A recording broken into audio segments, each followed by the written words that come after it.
We're making our way now towards Mundakai. You can see how treacherous it is. It is courtesy these army personnel that even this much is possible.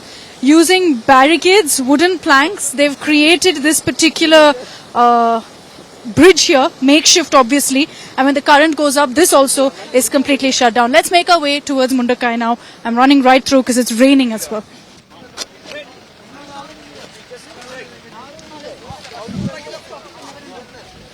Non-stop rain here through the day, and through that the work continuing. Can you believe that where people are right now, this was a temple completely destroyed, because while I've crossed one side of the river and come to this side right now towards Mundakai as we head there, this entire area, I understand, just about 24 hours ago, actually 36 hours ago, was completely underwater. Now the water levels have come down, which is why you can see efforts to create more and more bridges so that people can come across. Right now, the way I showed you is the only path, because the big bridge that is being constructed by the army, where they've created that column which will be put up, that's yet to be set up. But from here, it's another at least 60-minute walk. I'm going to take you through it to show you exactly what our personnel are going through, the kind of challenges that they're facing, terrain-wise, weather-wise, as you can see, and still getting there to rescue every single person.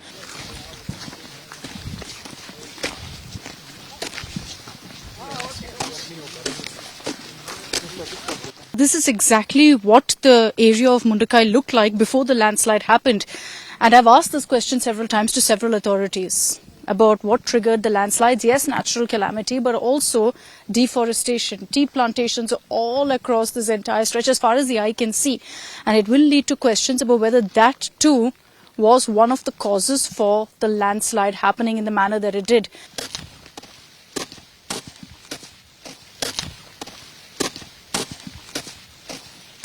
As we walk up, I've been speaking to a lot of the people here, and almost all of them are locals who've come up to help.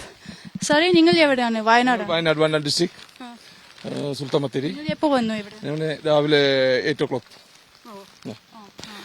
അവിടുന്ന് recovery ഒരു 25 ബോഡിയോളം നമ്മൾ എന്ത് recover ചെയ്ത് കൊടുത്തിട്ടുണ്ട് ഇന്നലെ. First വരുന്ന ഞാൻ ഇന്നലെ പിന്നെ മോർച്ചറിയിലായിരുന്നു ഡ്യൂട്ടി. മോർച്ചറിയിൽ വളരെ ബുദ്ധിമുട്ട്. ഡ്യൂട്ടി പറഞ്ഞാൽ മോർച്ചറിൽ സഹായിക്കല്. ആര് പറഞ്ഞു? അവിടെ ഏത് ഡ്യൂട്ടിയാണ്? അവിടെ സ്വയം നാട്ടുകാർ കൂടിയിട്ട് അങ്ങ് തെരഞ്ഞെടുക്കലാ. ഗ്രൂപ്പാണ്. ഇന്ന ഡ്യൂട്ടി നമ്മളങ്ങ് മനസ്സറിഞ്ഞ് ചെയ്യാം. ചെയ്തിട്ട് പിന്നെ നമ്മളത് അവിടെ ഹെൽപ്പ് ചെയ്ത് കൊടുക്കുക, ഗവൺമെന്റിന് ഹെൽപ്പ് ചെയ്ത് കൊടുക്കുക.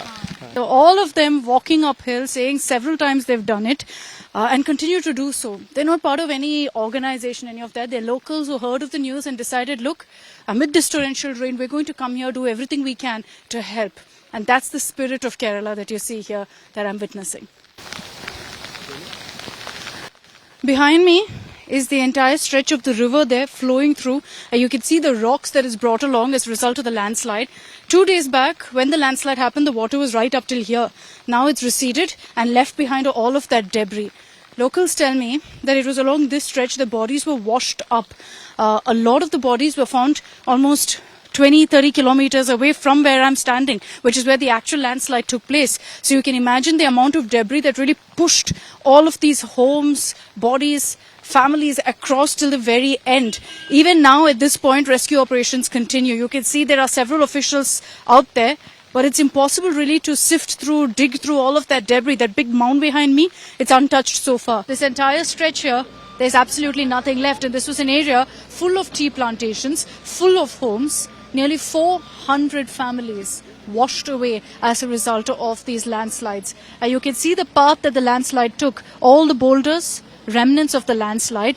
You can see in this area, you see 1 or 2 houses left behind, but otherwise all other houses completely washed away.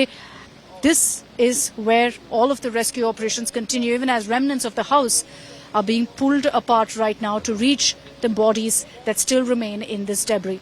With video journalist Sachin Chandok, this is Akshita Nandagopal reporting for India Today from Wayanad.